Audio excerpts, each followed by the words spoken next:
大家好，歡迎收睇期匯決算。今日嘉賓就請嚟獨立外匯商品分析師譚家康 Piers 同我哋傾下嘅。Hello Piers。Hello Serena。我哋先睇睇外圍嘅頭條頁話，韓元對美元持續貶值，加上全球地緣政治不確定性加劇，南韓散戶湧入黃金 ETF 作為避險資產。韓國時報報導，喺過去一個月，南韓散戶淨買入咗923億韓元，即係折合大約5億港元嘅黃金 ETF， 令到基金資產淨值已經突破4萬億韓元。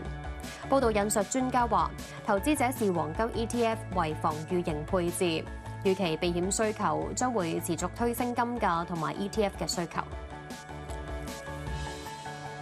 我哋先同 Piers 啦，就傾下個油價啦。其實都係跟住伊朗嗰邊嘅發展嘅。外電最新報導，美國總統就話收到消息，伊朗係停止殺戮啦，同埋唔會對示威者執行死刑嘅。但佢暫時就未有排除軍事介入啦。不過油市方面已經解讀做啦，美國出手伊朗嘅機會係大減嘅，所以見到紐油、布油齊齊都落翻2美元落嚟啦，都係6日以嚟首次下跌嘅。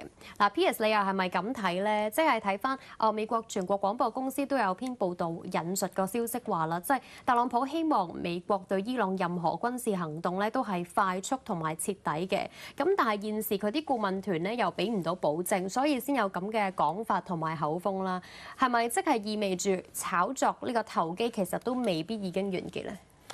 首先講翻伊朗先啦，咁伊朗其實個情況同即係之前委內瑞拉就不同啦，因為而家咧其實即係警察啦同埋啲軍人咧同呢一個市民咧喺個街上面好多衝突啦，咁同之前委內瑞拉咧可以速戰速決嚟講就完全不一樣啦。咁你咁多人喺個街上邊有咁多警察，即係你唔通即係派避免部隊咩？咁自從咧美國喺伊拉克之後咧，其實都係民情係好抗拒派地面部隊咯，咁所以機會咧就係細嘅。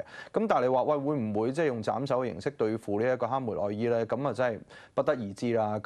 但係你見到呢個油價咧，其實先前反彈咧有去到62蚊附近。咁其實同我上個禮拜都講咧，即係其實咧喺呢一個趨勢由舊年第4季開始到而家62蚊呢一位咧係一大位嚟嘅。咁你喺嗰個位咧做淡咧，其實贏面好大嘅。咁但係要留意一樣嘢啦，即係伊朗。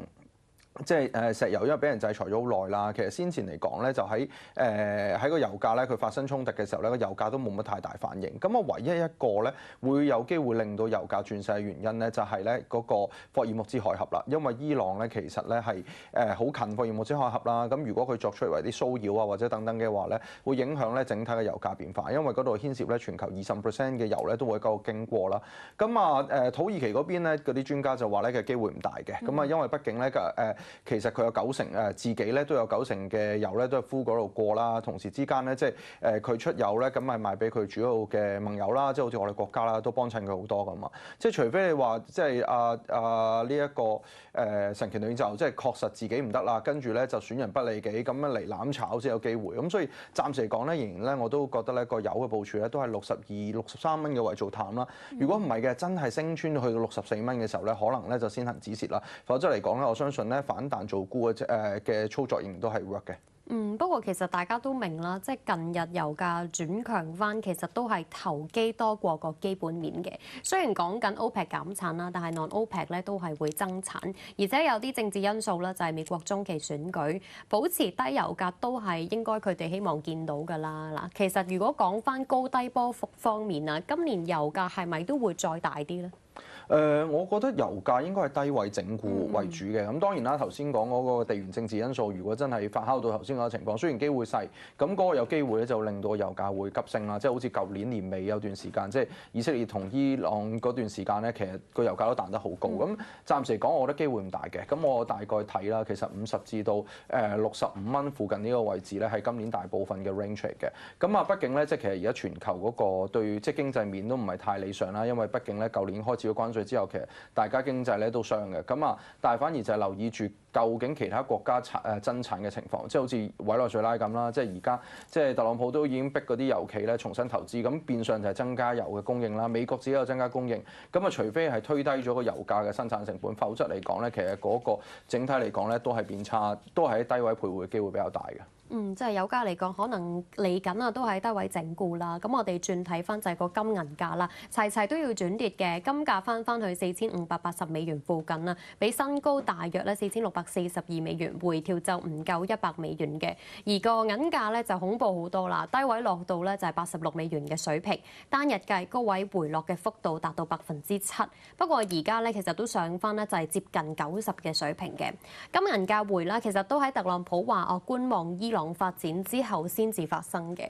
其實銀價比個波動上啦比較大上大落，市場都預咗嘅7%嘅跌幅啦，其實都比舊年年底曾經見過單日高位咧係跌1%嚟講都溫和啦。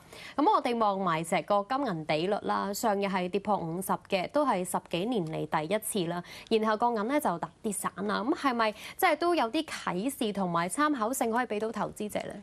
我覺得呢段時間咧，其實金銀咧一定係同步去行㗎啦。咁呢段時間因為銀咧就即係我認為啦，夾淡倉啦。咁你見到咧，其實連啲銀嗰啲賣實體銀嘅鋪頭都話而家要封盤啊，唔賣住，因為其實個價升得太大太快啊，直情咧佢連標價都標唔到嘅啫。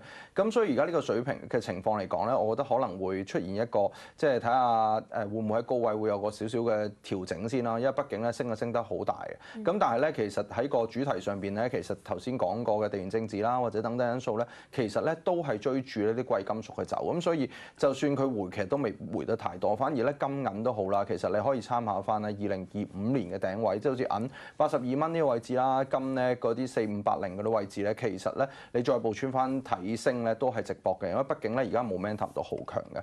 咁暫時嚟講，即係就算好似先前就係諮商所增加個按金啦，令到佢調整完轉頭咧都再破頂，咁所以暫時嚟講咧都係調整埋再買係比較着數啦。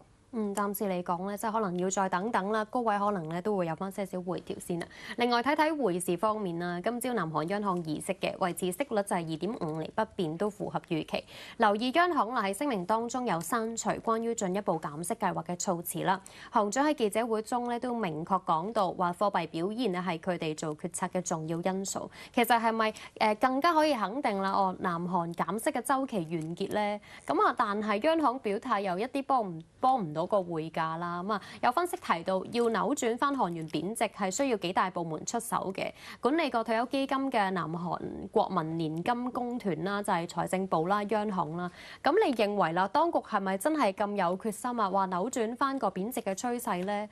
頭先提過嘅幾大機構啦，即係參考翻以往一啲干預動作，又可以做啲乜嘢咧？喺而家呢個情況下，係咪真係有用咧？其實咧干預即係頭先講到，即係今次係連續5次唔減息啦。咁你其實見到睇翻咧，其實舊年年中5月份咧就開始停咗減息之後咧，就開始個韓圜開始走弱啦。咁主要原因就係因為呢一個即係房地產嘅問題啦。咁令到咧就個韓圜走弱啦。咁同時之間當期咧個美匯都有個反彈，咁出現咗呢個情況。咁其實去到12月嘅時候咧，就即係韓國政府咧都開始出聲啦，就話喂跌得太勁啦。咁開頭12月頭咧就係用即係口出啦，咁最終咧去到月中咧頂唔順啦，即係入市干預啦，就用呢個管理嗰個公團嗰個錢去入市啦。咁但係當時咧就將個韓圜由1480啦，即係美金對韓圜，咁推低到1430。咁但係你見到而家咧其實已經非常之接近翻先前嘅位置。咁即係其實咧入市干預嗰個情況效果都唔係太大嘅。咁啱啱咧就即係韓國嘅政府出嚟講嘢唔 work 啦。咁啱咧美國財長咧 Scott Bessent 都出嚟講就喂，韓圜其實唔應該咁弱嘅喎，因為其實舊年咧嘅韓國咧嘅晶片出口係破紀錄咁高嘅7000億美金。咁其實咧實體經濟上邊咧其實唔應該咁強嘅，唔咁弱嘅。咁所以自己睇下即係1480嗰位守唔守得住啦。如果就算佢入市咧，其實佢都唔會貿然1480再入，因為畢竟即係入市干預呢啲咧都子彈有限啦，不能夠隨時再用啦。咁所以暫時嚟睇啦，就1450至1480呢個 range 啦。如果破1480之後咧，就可能咧再睇睇即係1500有冇機會受到啦。如果真係講干預嘅話咧 yen 方面呢，就係日本財務大臣呢，就再次出一個口頭干預啊。暫時口頭先啦，不過對沖基金就壓住啦，去到165先會有真正嘅干預嘅。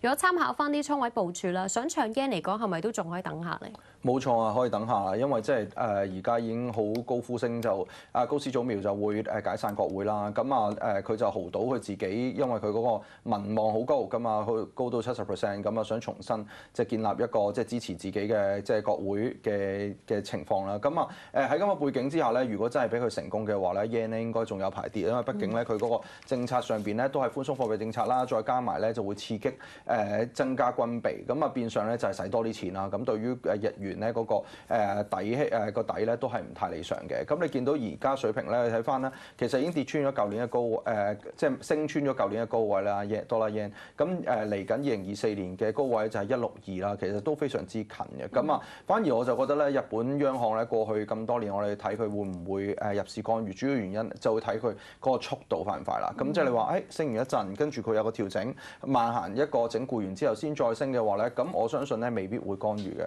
咁啊，同埋即係加埋你改選國會嘅話咧，其實咧加息個步伐一定會減慢。咁所以其實幾邊廂咧都係利淡呢個日元。咁問題就係究竟會唔會有啲急速嘅貶值咯？咁好快問埋你啦，就係關於人民幣方面啊。國新辦下晝記者會咧，咁都有提到話減各類結構性貨幣政策工具利率咧就25點子啦。嗱，港股尾市反應唔太大嘅，但係咪都可以預示住會有新一輪嘅刺激措施咧？